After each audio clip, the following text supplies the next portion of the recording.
Apie pačią profesiją bei jos užkulisius šį rytą kalbame su Unima centro sekretore, Klaipėdos lėlių teatro vadove Aušra Juknevičienė. Labas rytas, Aušra.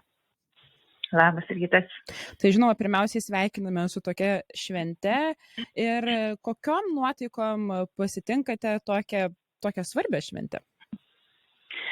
Manau, šventė tikrai reikšminga visiems Lietuvos lėlininkams ir pirmiausia noriu juos pasveikinti su šita švente.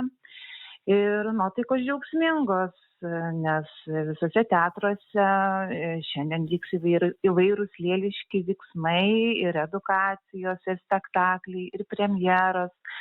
Tai tokiu būdu lėlininkai ir su vaikais, ir su žiūrovais paminės lėlininkų dieną. Šią datą kasmet mini ir Lietuvos nacionalinis Unima centras, kuris vienyje daugiau kaip 45 profesionalus ir mėgėjiškų lėlių teatro atstovus, bei 5 profesionalius Lietuvos lėlių teatrus ir tokią programą siūlo turiningą visoje Lietuvoje. Kaip manote apskritai kultūrinėme lauke lėlių teatras kokią užima vietą Lietuvoje, Aušra? Turbūt vaikų kultūrinėme gyvenime tikrai didelę ir reikšmingą vietą užima.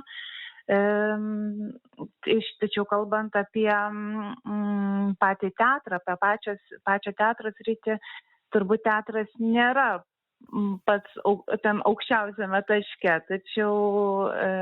Tačiau manau, vaikų ir žiūrovų gyvenime tikrai lėlių teatras yra tas, nuo kurio pradeda formuotis žmogaus teatrinė kultūra ir tradicija jo gyvenime.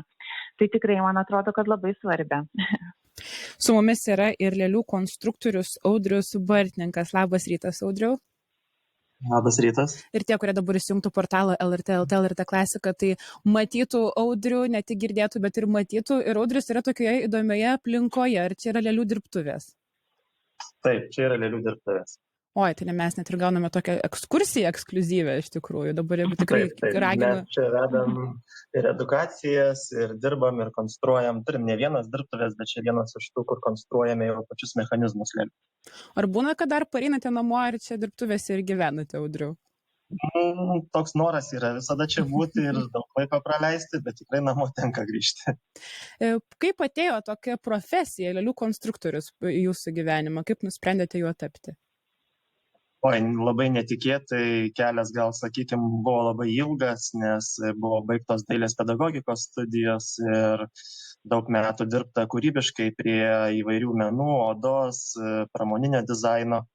Ir paskui tiesiog, kai lėlių teatro buvęs konstruktorius ieškojo savo pamainos ir buvęs vadovas ieškojo kažkas, tai kas galėtų užimti tą vietą, tai sudėjus viską į portfolio, pasižiūrėjus, kad iš tikrųjų daug kas susisieja ir daug tų taikomųjų dailės menų buvo tinkamų tokiai specialybei realizuoti ir teko laimėti tą konkursą, kaip čia pasakyti, tą vietą darbo ir nuolat mokytis. Reikia iš tikrųjų daug mokytis, nes kiekvienas lėlių projektas yra skirtingas ir skirtingo amato reikalaujantis ir reikia vis kažką naujo išmokti, kad galėtum padaryti darbą.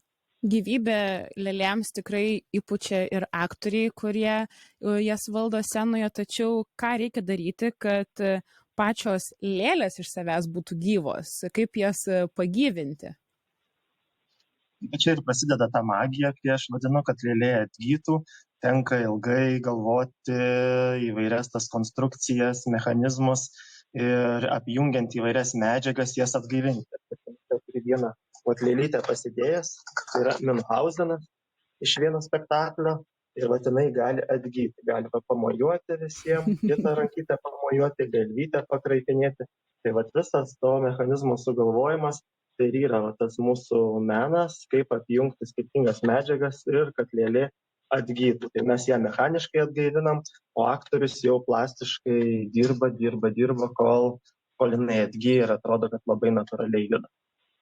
Aušra, vienas dalykas yra lėlę sukonstruoti, štai ką Audrius ir daro, kitas dalykas yra būti tiems, kurie tos lėlės valdo scenoje. Ir kaip skelbiama, kad šie metai būtent lėlininkams yra ypatingi, nes tai yra atsinaujinimo metai ir studentų prasme.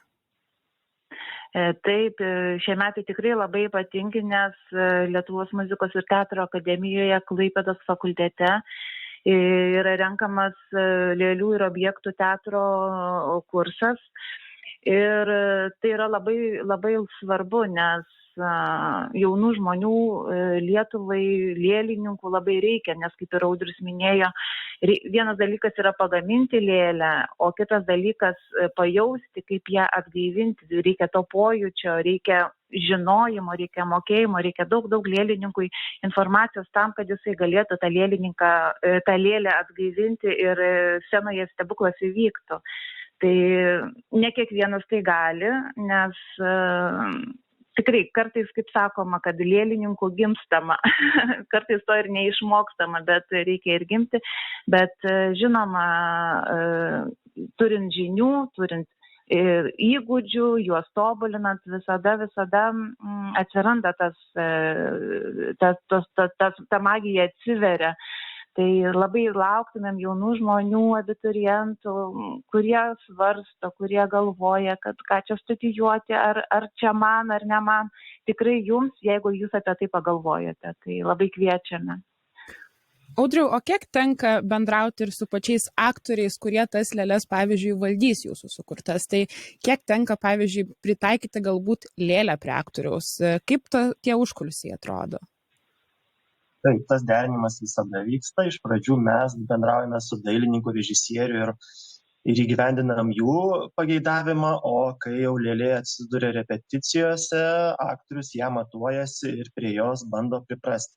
Jeigu jam kažkokie niuansai kliūna, ne viskas tinka, ateina pas mane į dirbtuves ir mes keičiam rankenėlę, keičiam valdymo svirtelę ir viską taip pat priderinam, kol tinka aktoriui. Kartais būna paliekam lėlė laisvės, kad jinai nebūtų pilnai jau iš karto valdoma ir aktorius būna apsprendžia, kaip galėtų būti valdymo mechanizmas įdėtas ir jam patogiai sukurtas. Tai tikrai būna ir patys aktoriai prisideda iki kažkokio labai unikalaus lėlės valdymo, sugalvojimo ir sprendimo.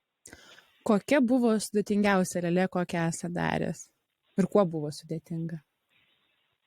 Gal tokios, kad labai sudėtinga neišskirčiau, gal buvo prie spektaklio Münchauzeno kelionė virš 60 lėlių ir jos visos tokio nuo sudėtingesnio iki paprastesnio valdymo. Tai tas buvo iššūkis padaryti 60 skirtingų valdymų ir lėlių ir kiekviena turėjo būti pilnai ir išpjaustyta ir sudėti mechanizmai ir lankstymai ir judėjimai. Tai buvo gal toks visas projektas, kurį reikia įgyvendinti, tarkim, nepilnai per mėnesį. Tai tada iššūkis. Bet per mėnesį įmanoma įgyvendinti? Įmanoma. Taip, mes turime komandą 5 žmonių, visi pasiskirstę darbais. Tai tą įmanoma, bet kartais jau tenka, kaip sakėt, panakvoti. Aušra, visoje Lietuvoje šiandien yra minima ir bus minima lėlininkų diena įvairiuose teatruose. Gal galit kelis akcentus sudėti? Tai šiandien Vilniaus teatre lėlė bus parodytas spektaklis Silvestras Dūdelė. Šis spektaklis ypatingas tuom, kad lėlių dailininkas yra Stasys Ušinskas ir jis yra pirmasis profesionalaus lėlių teatro įkūrėjas Lietuvoje, pradininkas lėlių teatro. Taip pat Kauno valstybinėme lėlių teatre turbūt Audrius jau ruošiasi vyks edukacijos Konstruoju lėlių teatrą. Taip pat vyks vakare spektaklis paaugliams Aš Romeo, tu Džiuljeta. Klaipėdos lėlių teatre mes šiandien taip pat pristatome savo teatralizuotą edukaciją Mechaninis stebuklas, o vakare jau išleisime dienos šviesą išvys Šeiko šokio teatro ir mūsų Klaipėdos lėlių teatro bendras spektaklis Kontūrai. Šis spektaklis yra suaugusiesiems. O Panevėžio lėlių teatre vyks edukacinės programos. Taip pat Alytaus lėlių teatras pristatys savo edukacinės programas socialinėme centre. Tai va. Tai daug lėlių gyvenimo šiandien visoje Lietuvoje, bet užsiminėte ir apie tą lėlių teatro įkūrimą, tai per tiek metų Lietuvoje, kaip matot, kaip evoliucionavo lėlės teatras būtent?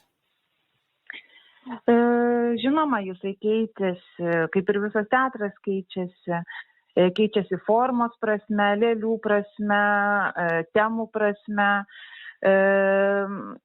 Jis prisitaiko lėlių teatras, su kitais menais susilieja.